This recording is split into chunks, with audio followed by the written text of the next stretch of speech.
As we approach the Federal Reserve's meeting on September 17, the entire market seems to be buzzing with the anticipation. According to data from the Chicago Mercantile Exchange, that's CME, traders now believe there's an 85% chance the Fed will cut interest rates in September. This means the market has essentially taken the rate cut as a foregone conclusion. Even more striking, major global banks like Morgan Stanley and Deutsche Bank have revised their expectations for the timing of the Fed's rate cuts from early 2026 to this September. If you think this is just the big banks and the financial institutions indulging in wishful thinking, you're underestimating the impact of this policy shift. Whether you hold stocks, gold, Bitcoin, or even just a certificate of deposit, your money could be revalued in the coming months due to this rate cut. So today I will cover two key points. First, how the market is likely to react if a rate cut occurs in September. And second, how ordinary investors should position themselves. And this may well be one of the most important financial analysis you will see in years. I'm Shelly, your stock expert. Our channel focuses on financial knowledge you won't find in schools, aiming for wealth awakening and financial freedom. Don't forget to like, subscribe, and hit the notification bell so you won't miss any of our weekly updates. Typically, we associate rate cuts with economic downturns. For instance, during the 2008 mortgage crisis and the COVID-19 pandemic, the Fed implemented massive rate cuts after the market had already collapsed to revive the economy. However, this time is different. The US stock market has not declined. Instead, it remains near all-time highs. In fact, all three major indices recently reached or even surpassed their highs for the year. A rate cut during a relatively healthy market is not unprecedented. Similar cases have occurred in history. There are two types of rate cuts: preventive and remedial. Preventive rate cuts happen when the economy is expanding slowly, but momentum is weakening. The goal is to lower borrowing costs and prevent a hard landing.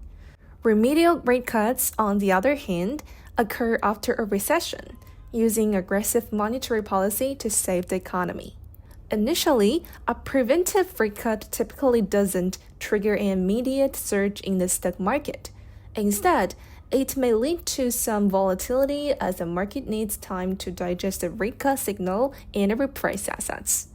For example, after the first rate cut in 1995, US stocks experienced a period of fluctuation before rising. Conversely, in 2001 and 2007, the indices initially fell after the first rate cut before eventually responding to the longer-term economic environment. Economists have revealed all rate cuts since 1970, and they found that remedial cuts generally lead to a pattern of initial volatility followed by recovery. On average, the S&P 500 rises by about 6.6% within a year of the first rate cut, with an average gain of around 18% if the economy is not in recession. However, during recessionary periods, the average gain is only 2%. So, is this upcoming rate cut preventive or remedial? The answer is clearly preventive. The Fed is observing rising risks in employment and investment, but believes the economy can still hold steady, choosing to cut rates to encourage early market entry and prevent small problems from escalating into larger issues. Recent non-farm payroll data for July revealed only 73,000 new jobs added, significantly below the market expectation of 110,000 and the lowest level since 2022. Even more shocking, data from May and June were revised downward by a total of 258,000 jobs. This clearly indicates that small problems are already surfacing. And US job market may not be as robust as previously thought. Employment is one of the dual mandates for the Federal Reserve, the other being price stability. In many respects, employment takes precedent over inflation. After all, someone without a job cannot afford to buy anything, even if prices are low.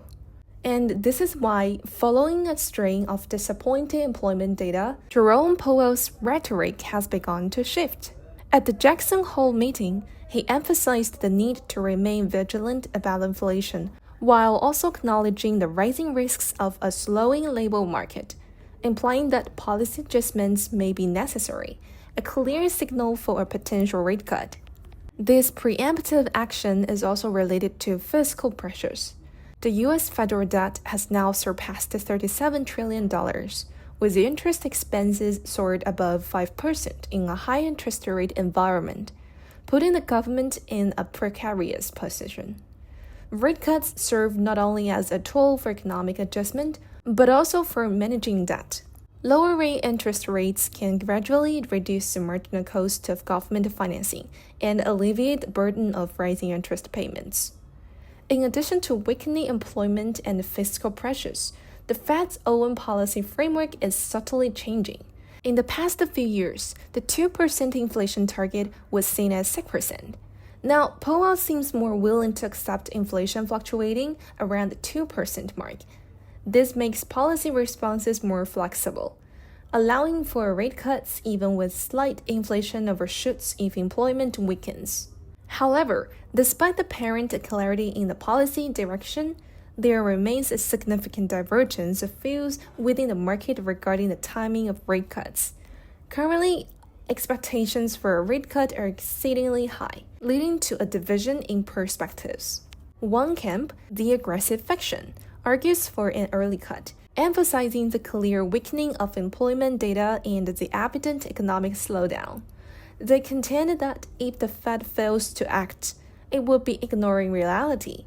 A crucial issue is the increasing fiscal pressure on the U.S. government, with interest payments projected to approach $1 trillion by 2025.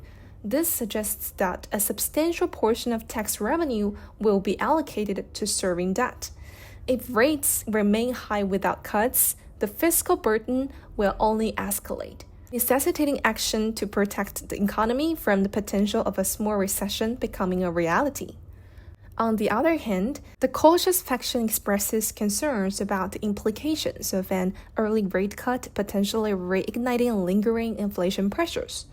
For instance, the Procedure Price Index, that's PPI, has recently ticked up and may pass through to consumer prices.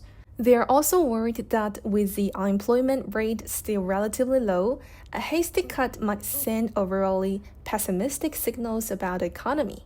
Additionally, there are broader macroeconomic concerns about how a rate cut could diminish the dollar's attractiveness, potentially triggering capital outflows and increasing import costs, adversely affecting the economy.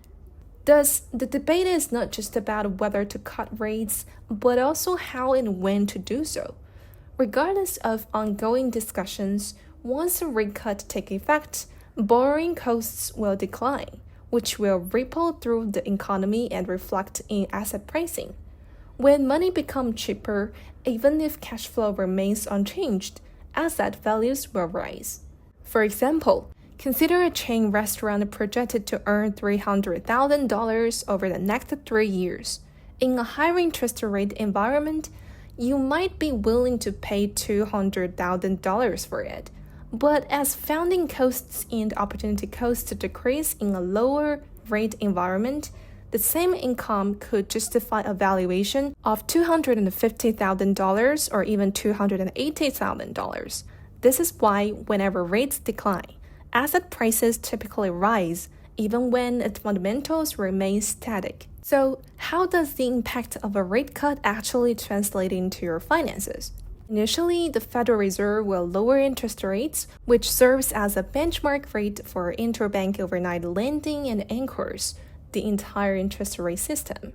After a rate cut, the yields on 3-month or 6-month Treasury bonds usually decline first, followed by lower yields on money market funds and short-term investment products. Subsequently, the yield on 10-year Treasury bonds will also decrease, which is precisely what the U.S. government hopes to see, as it will significantly lower its financing costs. Finally, commercial banks will adjust their lending rates based on their funding costs, which will lower interest rates on commercial loans, mortgages, and consumer loans. This will eventually promote financing, investment, and consumption. Each link in this chain is influenced by market sentiment, credit conditions, and policy expectations. However, a rate cut from the Fed doesn't mean you will immediately receive cheaper loans. There is usually a slight lag. Once a rate cut is initiated, three forces will come into play simultaneously. First, banks' funding costs decline, making them more willing to lend for expansion, building facilities, and purchasing equipment. Second, the rates on personal loans fall, reducing the repayment burden on borrowers. Third, deposit rates decrease, leading to an increase in the opportunity cost for those holding cash or money market funds, promoting a shift on funds into higher return investments.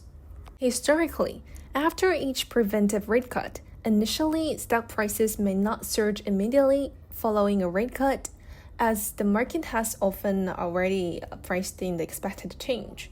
However, looking at the 3 to 12 months following a rate cut, stock prices generally trend upward, especially for interest-sensitive growth and small-cap stocks. As future cash flows increases, lower yields will boost the stock valuations. For individual investors, maintaining a diversified investment strategy is crucial, focusing on reasonably valued and fundamentally stable blue chip or quality growth stocks, rather than jumping in and out of hot stocks. Gold, as a traditional safe haven asset, tends to benefit from rate cuts, as lower real interest rates and a declining dollar reduce the opportunity cost of holding gold, thereby increasing demand.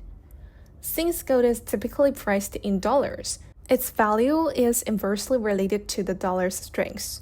Historically, every time the Fed cuts rates, gold prices tend to rise.